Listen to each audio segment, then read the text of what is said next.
To me with questions. Okay, so how you doing today, Rachel? I'm doing very well. I'm chilling at the house with my super cute dog. And yeah, I mean, all things aside, the planet's basically imploding. But other than that, I'm great. What kind of super cute dog? I've got one here too, but I locked him out of the room. It's Lolo. Oh, look at him. It's a Oh, girl. oh, look at her. Lolo's keys. Oh, that's Yeah, we beautiful. rescued. She's a pit bull. We rescued her. Whew, it'll be 3 years ago in April. So Aw. like 2.5 years at this point, and I'd never had a dog before. And I got to tell you, I wouldn't have survived the pandemic without something that I could force cuddle whenever I wanted. Yeah, she looks sweet. She looks sweet. And you never had a dog before. I'm surprised you went with No, I pit bull for hadn't. your first. But Cute picture. but Well, I love pit bulls. They're so sweet. see, look, I'll show you this if I can get my. Hold on. That's what. Oh, look at her. No. Was she a Um, baby? well, when you adopt a dog, they like don't really know how old the dog is. So they tried to tell us that she was 2.5 when we got her. And then my husband has had dogs, has trained dogs, has had puppies, the whole thing.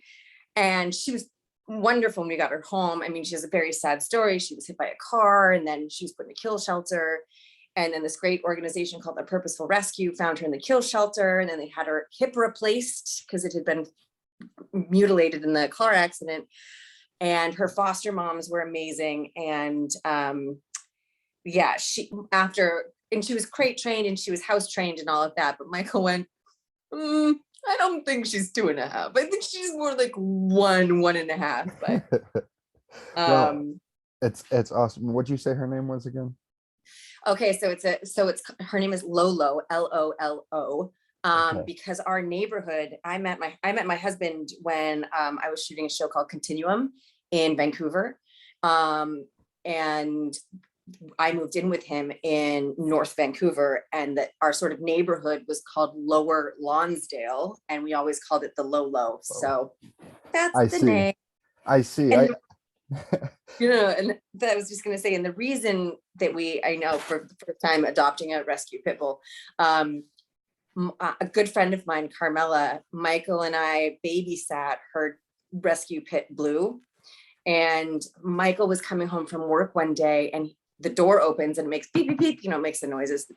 And Blue and I were in the master bedroom and Blue barked. It was the first time I heard him bark. He just raced out. And then he was like, okay, oh, cool. I know you, dude. Don't worry about it. So I said to my husband, I said, okay, we can get a dog now, but I want it to be a pit bull. Yeah, and pit bulls they're so sweet. I've had a couple just with roommates that I've lived with over the years, and they're so sweet. What's your name? Oh, my cat is Boo. Well, Bibbidi Bobbidi Boo. We call her Boo. She's a little spooky girl. We rescued her. She had like a burnt lip and like cut toes. We found her in an airfield. So I don't Oh, know like what, but she's great now. When we found her, she was a little baby. There's a bunch of dogs in the other room because they would be too loud in here.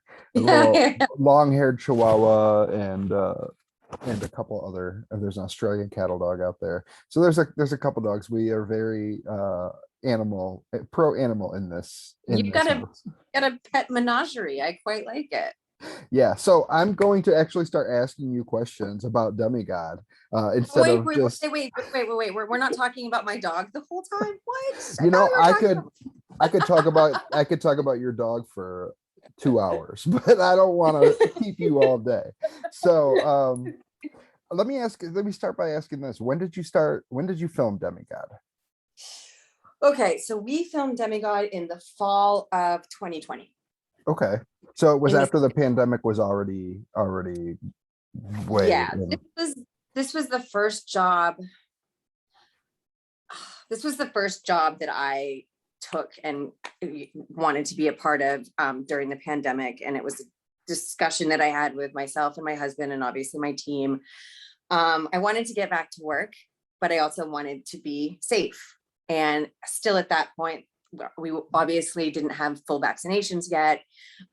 So what they did, which was great, is that the whole production, we all stayed on the same campus and we shot on the same campus, and everybody stayed for the duration. And what they said is even some of the locals, or even some of the people that could have driven home to New Orleans or someplace in Louisiana or wherever they lived, they said, you are not allowed back on campus unless you've had a negative COVID test, and you have to show proof of it. And these were things that I talked about before with Miles and with everybody else before signing on, because I was nervous. And they really did an extraordinary job. So yes, it was the first one I signed on to. It was before vaccinations.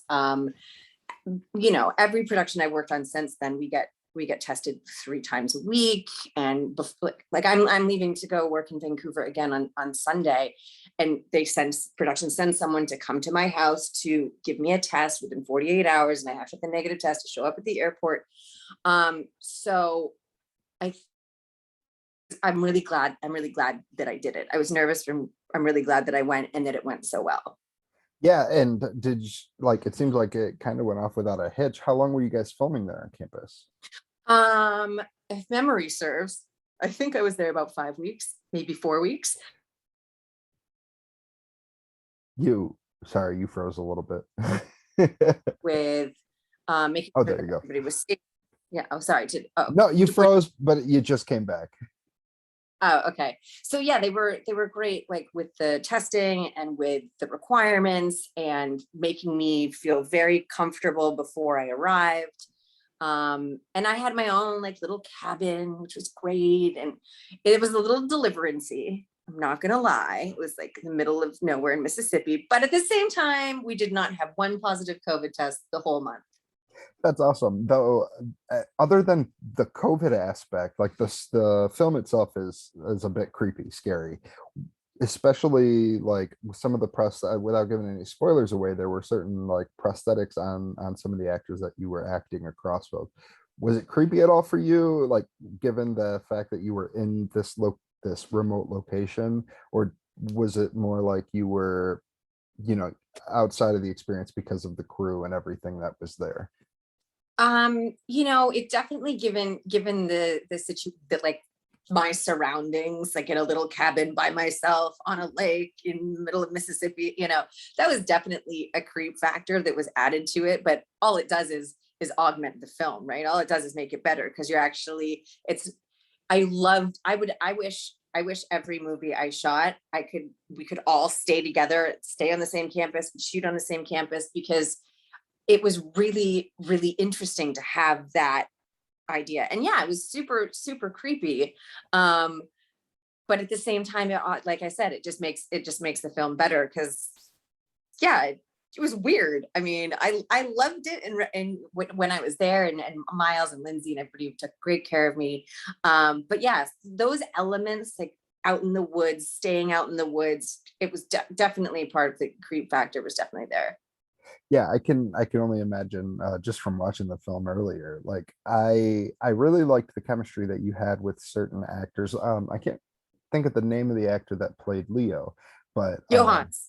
yes, you guys had great chemistry. And I was wondering if there was, if you feel like because you guys were all on the same campus, that you and the rest of the cast were able to kind of get your chemistry better built off screen while you guys were on campus, and then whether or not you feel like that helped translate into the actual film.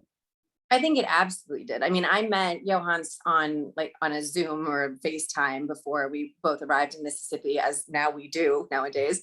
But I definitely, and also he's lovely and wonderful and amazing and just such a sweetheart. But yeah, being in this, it's not like most times when you're at work, you wrap and you go home, you go see your family or whatever, or even if you're shooting remotely, you go back to the hotel, whatever.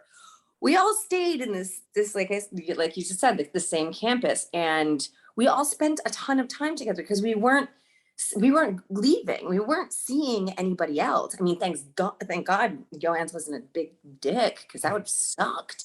I'm kidding. But yeah, I think it was really, and Lindsay, who is Miles's wife, who also did the costumes, she plays Hedeka.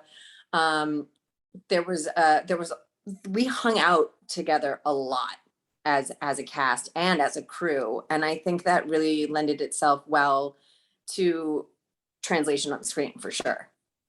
I know you've had a ton of different projects that you've done. Do you think is this the most horror that you have done, or do you feel like there's something prior that helped prepare you for this horror wise? I mean, I love doing genre films. I love horror. I mean, for me, oh God. Okay. So I've done a handful. One of the ones that was very terrifying for me was I shot a movie in Barcelona a couple of years ago called Inside, and I'm a pregnant woman being stalked. It was a two-hander. I love it. I love a two-hander. That just makes my day. So Inside was very personally petrifying for me, because I had to deal with a lot of personal issues, because there was water scenes and fighting underwater and being trapped underwater, and I'm not good in the water, and I'm also hugely claustrophobic. So for me, I had to really sort of tackle that and conquer it. And I will say my husband was with me, and after a few takes of me struggling against this hardwood underwater and I was losing it, he got in the water with me. Aw. Just so before the take he could lower me down, because I can't swim without plugging my nose. Same. In Okay. the same way. Yes. Okay. I can't do it. So that was adding to my claustrophobia and my stress and the whole thing. So that was very scary. And then I did a movie many years ago with Wes Bentley called P2. And that was, Angela working late at night on Christmas Eve, and she gets abducted by the parking attendant in her office building. And she wakes up and he's changed her and he's put makeup on her. And that was another two-hander.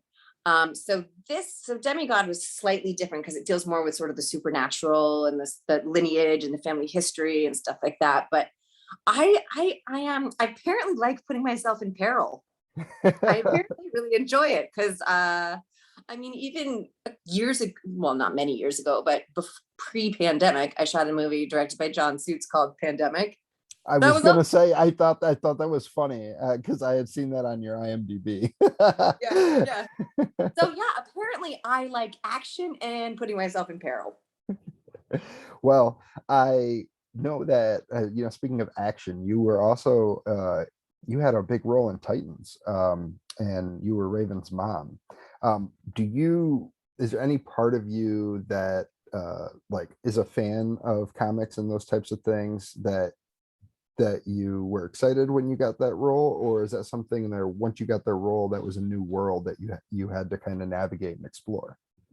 Yeah, that's a great question, because I honestly, like, when I got GI Joe, I hadn't really spent a lot of time with GI Joe growing up, and I wasn't familiar with Titans at all.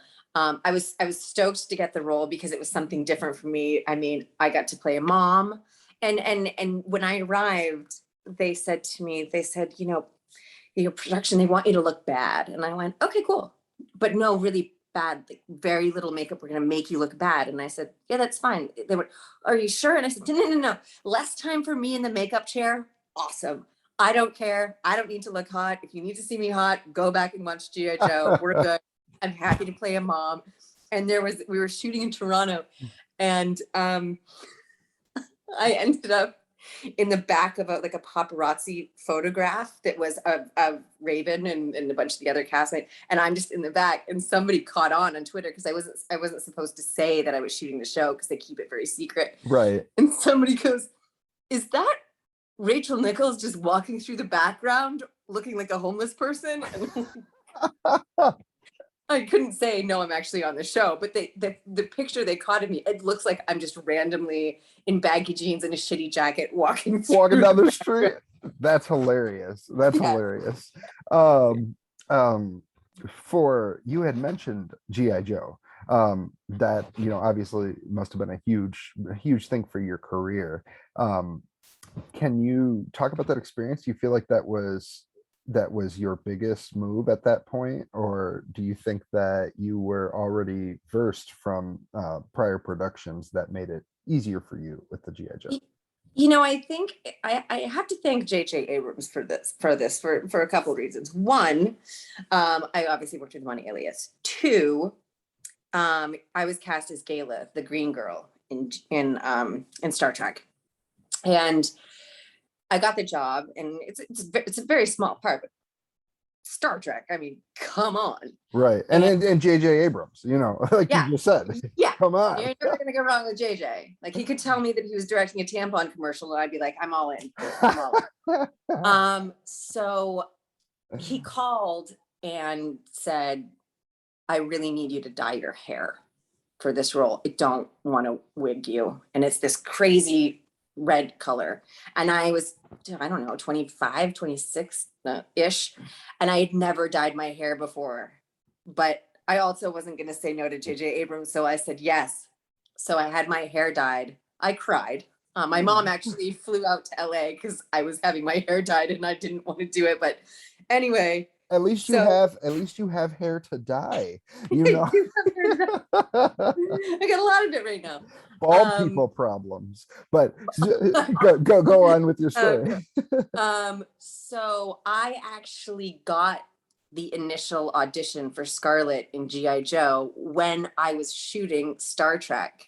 Okay. So I already had the red hair. Okay. Because JJ had asked me to do it for Star Trek, and then I ended up booking Scarlett, and I, to this day, I'm like, I really have to thank JJ Abrams because I already had the red hair, and I think it kind of helped. But yeah, there've been certain things in my career that I've definitely felt like when I did that for that season of Alias. It ended up being the last season, which was a total bummer. I was a huge psychotic fan of the show. I don't even know why they hired me because I was such a crazy fan. And then yeah, Star Trek and GI Joe, those were big deals. And then there's ebbs and flows. And my personal favorite for me is playing Kira Cameron in Continuum. We had 4 seasons of that show. We shot in Vancouver. Yeah, you were in a lot of episodes of that. Yeah, I mean, I was the lead lady. So, I had never seen the show. Can you tell me more about it? Oh yeah, it's basically it's a time travel show, and you sort of start off in this very futuristic world, and I'm a cop from the future. And then we're about to execute the worst terrorist in the world. Then there's an explosion goes off. We get transported back to 2012, and I'm a cop from the future fighting criminals from the future in the present day, because that was the first year that we shot the film, or shot the season was 2012, the first season.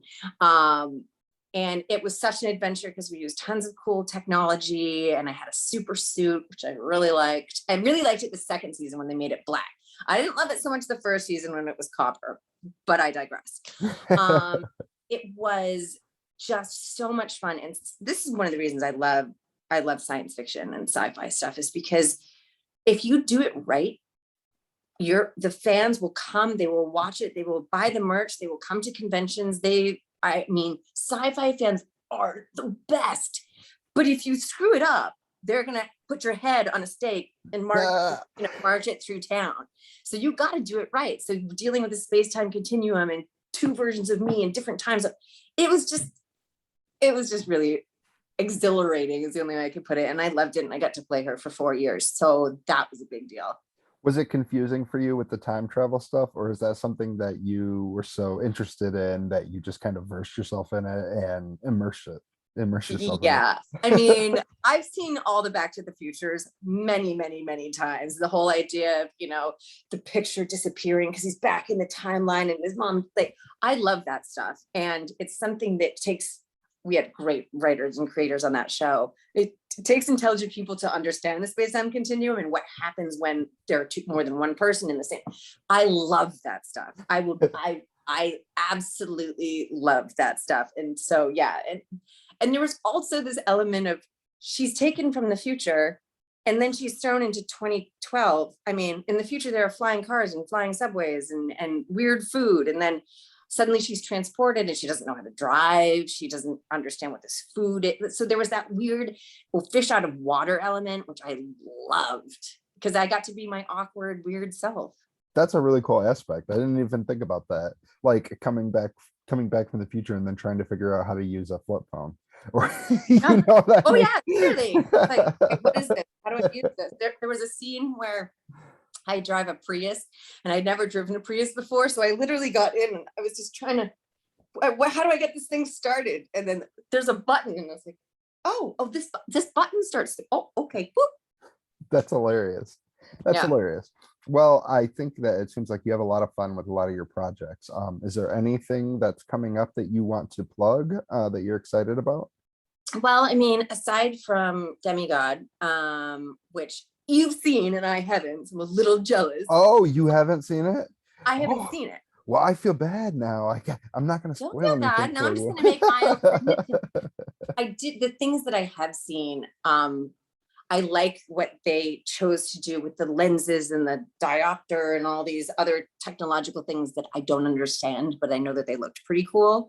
And we had a great DP, and you know, it was a very sort of like group effort. There were many people that wore lots of hats, and yeah, I'm very anxious to see it. But I just finished a Netflix film called The Last Will and Testament of Charles Abernathy.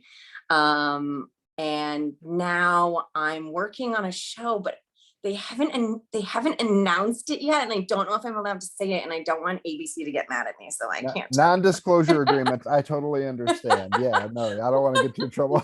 So it's a show that's in its 4th season. It's a great show. I've become a huge fan. This is one of the things. I got the job and I went, I gotta watch the show. And then my husband and I started watching the show, and then we went, wow, this show's really good. So I'm shooting that now. I'm going back and forth between LA and Vancouver, but I'm, you know, grateful to be back at work.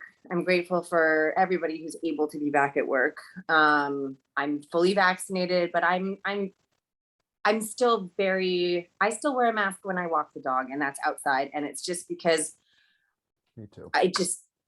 you know what? It doesn't bother me. I get to wear a political statement on my mask, as I always do. And I have no problem wearing it on an airplane. I don't think I'll ever fly on an airplane and not have a mask ever again. It doesn't bother me. I know it bothers some people. I know it's all political. I'm not being political. I'm just saying I like the mask, especially because then I can just wave at my neighbors while I'm walking the dog and not have to talk to them. I can just pretend I'm on the phone. And you don't have to brush your teeth.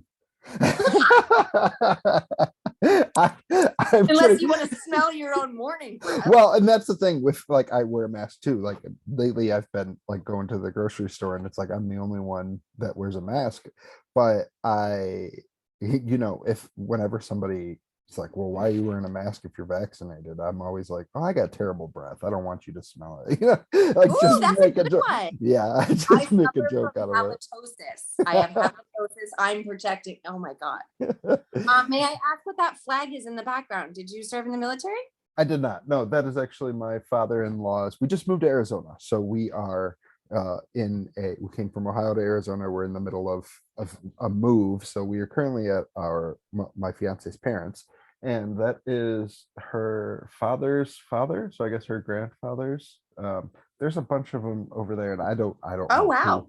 I don't want to tell you the wrong thing because I don't know. Okay. But yeah, all military stuff. My dad was in the Army. He did 2 tours in Vietnam. That's the only reason I ask. Nice. Well, will you dye your hair again for anything in the future? Okay, so the last season of Continuum, I got married in between season 3 and season 4. And the last season of Continuum was a limited season. And I said, I'm not dyeing my hair again. So they made me a wig, in the dark wig that I wore because I had almost black hair. And then when we finished shooting the 4th season, little birdie gifted me the wig, the dark wig. And when I went to do the Netflix movie, they said, oh, we've seen it. I auditioned for it with this, kind of dirty blonde color that I have. But they were like, oh, we saw a picture of you online with dark hair. We really want that. And I went, okay. I have a wig that we can use because it's taken me 7 years to get my hair to be 100% back to normal. And it was great. I had my husband ship the wig up, and then my hairstylist was amazing, and she configured it into the thing. And so it would have to be a really, excuse me, fuck off project for me to agree to dye it again. But I'm not saying, I'm never saying never, right? Never say Right. never. But Well, yeah, you don't know, you never know what the project is. And if, you know, when JJ Abrams calls you again, you're going to be like, we'll see. okay. JJ, I could do anything for JJ. So yes, if JJ calls me, I'm dyeing my hair again, 100%. I love, since you said fuck off, I wanted to mention, I love the gold digger hooker, just smarter thing in the back. It's been making me laugh silently in my head the entire time we've been on this chat. I love it. I love it. One of my best friends from college gifted that to me, and I've had it for, I mean, well, I'm gonna age myself now. I've had it for, I don't know, 15 years or something crazy, probably more. And I love it. It cracks me up. My husband, when we bought our house here, we moved in, he said, he allowed me to do all, I hang all the art, I hang all the pictures. I got to be in control of that because that's what I like to do. That's my jam. So yeah, I mean, it's paired, if next to it on the wall, there's like an antique mirror from Maine that I got. And like, yeah, so we have a very eclectic taste running through this household, but I see the Canadian and American flags like above one another. I like that too. There we go. I'll tell you a quick funny story about that. So I was during the last administration, I was FaceTiming with my dad, and I'm sitting like right in front of my sofa right now because it's comfy and I know the service is good here. And the Canadian flag was resting above the American flag. And my father was not happy. And my husband's Canadian. And we made a deal. And we said, when the administration changes, the American flag can be back on top. And so we made a deal. The administration changed, and literally that night we switched the flags, and I sent a picture to my dad. That's awesome. I love that. I mean, I know you've mentioned political statements like that you like making political statements multiple times, but I really like that. I want to touch on Demigod just a little bit more before I let you go. There was one specific scene, and I know you haven't seen it, and it was towards the beginning, but there's a scene where, you know, you open a door and like you see some rabbits hanging or whatever, and you throw up. I was curious, did you have to drink something and then spit it out? Or like, just such a random question, I know, but when I was I love it. I was wondering how that worked. Okay, there are two things. There's also a scene, if it's still in there, I don't know, where I have to like eat an egg. Oh, do you remember that one? Is that still in there? I don't think so. I don't think so. Okay. Well, there was, I don't want to give spoilers, but there are parts towards the end which kind of show things that would have been in the characters. Well, the egg scene was way worse than the barfing scene because they like it was like pickled and it was disgusting. So the barf is a fun thing in this industry. Usually they give you something to just hold in your mouth and then spit out. And actually this version of barf wasn't so bad. It was sort of oatmeal with some berry chunks in it. So it wasn't disgusting, but this is going to sound so wrong, but I've had to put other things in my mouth to spit out that did not taste good at all. Just, there's no other way to say it. I've had some other vomiting scenes where they're like, here, it's like split pea and ham soup. I'm like, oh, that'll make me actually vomit. But yeah, this get that authentic look on your face, just literally retching. I'm like, why don't you drink it? Why don't you taste it first before you tell me to hold it in my mouth for multiple seconds, just sloshing around with chunks of ham? Like, are you kidding me? No, thank you. So this was much more enjoyable. This vomit was much more enjoyable. I'm glad I asked about that because it's such a random thing. But like, I was like, man, I wonder how many times she had to pretend to puke. There was a lot. I had a lot of mouthful, not a word, I know, mouthful oatmeal that day. Oh yeah. Yeah, it's one of those funny things. It's when I always tell people, I'm like, you watch a film or a TV show and you love it, you have no idea what goes on behind the scenes. Like someone's job is to make fake vomit for me. That is hilarious. Like that's the type of things I always try to point, like kind of pick out and learn a little bit more about, because I could ask you the same questions that everybody else does, but let's learn about vomit. Let's learn about how that happens. Appreciate the creativity of the question, because it's a question that I can readily answer. That's other, I like your ring too, by the way. I like your Oh, thank you. My husband signed it. He gets full credit. When are you getting married? um so she proposed in over the holidays, and so then we had to move down here, and we're currently in the middle of house hunting in a market that's terrible for buying, Terrible. while also planning a wedding. So Okay, so hopefully, your life is totally stress-free. exactly. Hopefully it will be early next year. She wants to do it in Hawaii and she gets what she wants. So there's a lot of planning that goes, not in a hurry for a date. I just want to make sure Right. it is exactly what she wants. Like she And got me a purple ring, so I can't be mad at that. That's my I like your ring quite a bit. She did a good job. I'm very impressed. She's a badass. Like there's a reason I'm marrying her. So she's Of the course. best. Sorry, this isn't Whereabouts are you about in me. Arizona? We're just outside of Tucson. Okay. It's completely different. We were from Toledo, Ohio. Ohio. Yeah. So it's been crazy, but I expected like desert weather, and it's been monsoon, like raining nonstop. So everything is green and lush instead of like normally how it is. They said it's the most rain they've gotten in like, I don't know, 12 years or something. So all the plant life is way different. Yeah, it's insane. It's insane. Yeah, these toads came up out of the ground that apparently they only come up every 16 years, and when there's enough water they come up, and to come up and have these babies and do all this stuff, and they're only up during the monsoon season, and then they dig back underground, and then they're under there for however many years until there's enough water again. What? It's crazy. I'm gonna have to do some recon on this. This sounds interesting. I want to make a movie about the toads. Yeah, right. Yeah, the things that I've been learning since I came here, it's insane. It's a completely different ecosystem. But Demigod is coming up. I could talk about myself nonstop. I love to hear myself talk. So Demigod is coming up. Is there anything else you want to mention about your experience with Demigod? Just say to the audience before they go check it out.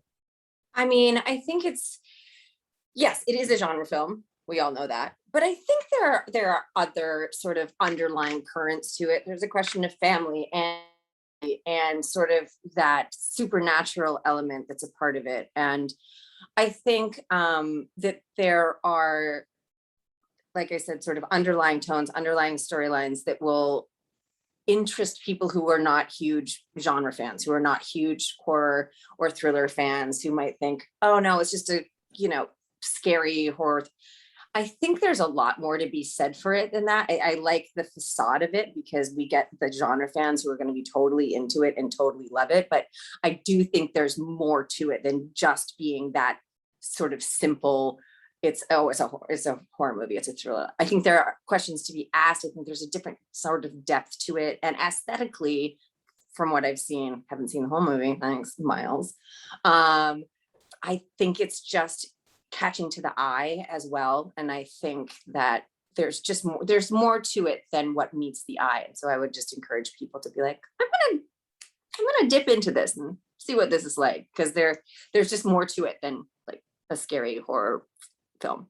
And to piggyback on that and kind of reinforce your point, when I was brushing my teeth before I watched it, because I wasn't going to wear a mask, I had to make sure my breath smelled good. When I was brushing my teeth, I was thinking about my grandpa, and when I was younger, and then like I go to watch this movie, which I thought was going to be a horror, and it starts off, there's a big part of it that's about this little girl and her grandpa, and I was like, it's exactly what I was thinking. And that kind of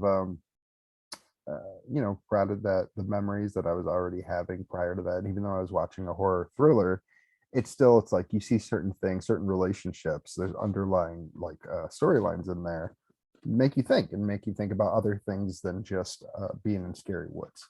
So Yeah, there are definitely layers to that I really dig. I'm glad that you found that as well. Cause I mean, and also Rachel, who plays the little girl, she's,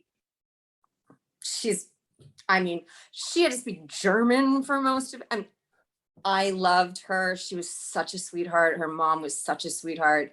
And, you know, a lot of child actors are, you never know what you're gonna get. And she was so fantastic. Yeah, And she was wonderful. She was yeah, wonderful. yeah. I So loved we it. got lucky with that, very much so. But yeah, I'm glad that you sort of felt that there were certain other underlying conversations there, just the depth to it. So it's not just, you know, on the nose horror, blah, blah, blah, whatever. There's some more there. There's some more pieces to it. Yes, Lolo, I know. Yeah. So I know She's your dog. looking. Yeah, your dog needs you, and mine does too. So last thing, do you have any social media that you'd like to direct your fans or viewers or anything to? Other than Oh, just yeah. pictures of you being homeless in the background of Yeah. Rock Yeah. Titans. Yeah. I mean, those were hilarious. Those are easily findable. So on Twitter, I am at Rachel, Rachel, Nichols, Nichols, and then just the number one. Please do not confuse me with the ESPN sports reporter renamed Rachel Nichols, because I've been getting a lot of problems lately because of what's happened with her and people mistake us. So it's Rachel Nichols 1 on Twitter. And on Instagram, I lost a bet. So on Instagram, I'm at Tickle Nichols. That's hilarious. That's And hilarious. I don't remember what the bet is. My friend Jay Kaufman bet me. We were at the Bowery Hotel years ago, and I don't know what bet I lost, but he went, I get to name your Instagram if you lose. And then I lost. And so he named my Instagram. And now I can't change it. But it's hilarious. And it's funny that you mentioned the other person with your name, because when I went to research you, she came up. I was like, I don't think this is her. No. And I looked up, like I typed an actress and it's like, okay, now that's the woman I'm talking Yes. to. Yeah. Yes. I get confused a lot on social media, a lot on Twitter. I received some very rage-filled tweets that were not supposed to be for me. Hashtag wrong Rachel Nichols was trending recently because I just kept putting it out there. People were coming at me. I'm like, I'm not an NBA sports reporter. I'm an actress. We look nothing alike. Yeah. But they get confused all the time. So I'll make sure that I tag and put your actual information with the article. I would appreciate that. That would be cool. I know you said that you have very strong political opinions. Are there any last messages that you'd like to include before I wrap this up? I just, I think we all need to care for and care about each other. And I don't have children. I have a dog. I am not having children. But it's very important to me right now that people look at the bigger picture. Like, let's take care of each other. Like, I know for people wearing masks is not ideal, and it's been very politicized, and there are people that don't want to get vaccines. And I have conversations with them, and I try to say, there's nothing new about this. These have been being developed for over 20 years at this point, and with technology today. And I just want to promote caring for others as much as you care for yourself, because I think that's what we really need right now, especially if we're going to conquer the virus. And there's a lot going on in the world. I just want people to care about others. I think that's really important. And do your part. And then we get through this. And that's how it works.